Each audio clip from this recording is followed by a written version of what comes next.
하나님께서는 흙으로 사람을 만드셨습니다.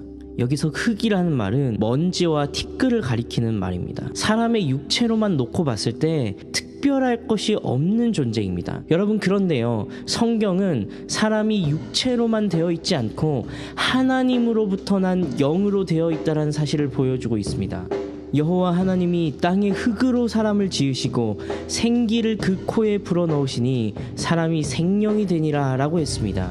여기서 생기라는 말은 생명의 숨결이라는 뜻입니다. 하나님께서 인간의 육체 가운데 생명의 숨결을 불어넣으실 때 그제서야 비로소 생명, 살아있는 인간이 되니라 라고 한 것입니다. 여러분, 그래서 사람은요, 육체만을 쫓아서 살 존재가 아닙니다. 인간은 처음 만들어질 때부터 하나님께로부터 난 생명을 따라서 살도록 지어진 것입니다. 마치 내 육체가 그저 살덩어리에 불과한 존재인 것처럼 살아가는 인생이 그래서 허무한 것입니다. 하나님께서는 허무한 인생 가운데 찾아오셔서 그 인생을 허무하지 않게 하시는데, 그것은 바로 하나님의 생명을 우리 가운데 두심으로 그렇게 하시는 것입니다. 이것을 잘 보여주는 사건이 있습니다. 예수님께서 십자가에 못 박히실 때 예수님을 따라다니던 제자들은 다 두려워서 도망가 버렸습니다. 예수님께서 부활하신 그날에도 두려워서 숨어 있었습니다. 예수님께서는 두려워하고 있는 그 제자들, 하나님의 뜻을 따라 살기에는 너무나도 육신적인 그 제자들, 하나님의 뜻을 따라 살기에는 너무나도 약해 빠진 그 제자들에게 찾아가서 이렇게 말씀하십니다. 너희에게 평강이 있을지어다. 아버지께서 나를 보내신 것 같이 나도 너희를 보내노라. 이 말씀을 하시고 그들을 향하사 숨을 내쉬며 이르시되 성령을 받으라.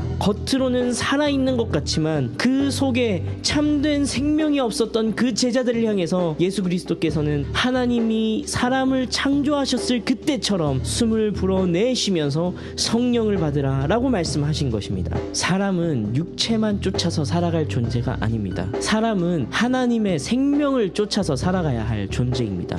우리가 예수 그리스도를 믿을 때 하나님께서 성령을 선물로 주셨습니다. 하나님의 생명이 예수 그리스도를 믿을 때 이미 우리 속에 있는 것입니다. 동시에 이 생명을 얻은 자들은 이 생명을 쫓아서 살아가야 된다라고 말씀하십니다. 그것이 바로 성령의 충만입니다. 그런즉 너희가 어떻게 행할지를 자세히 주의하여 지혜 없는 자같이 하지 말고 오직 지혜 있는 자같이 하여 세월을 아끼라. 때가 악하니라. 그러므로 어리석은 자가 되지 말고 오직 주의 뜻이 무엇인가 이해하라. 술 취하지 말라. 이는 방탕한 것이니 오직 성령으로 충만함을 받으라. 오직 성령으로 충만함을 받아서 지혜 있는 자같이 살아가시는 여러분들 되시길 주님의 이름으로 축복드립니다.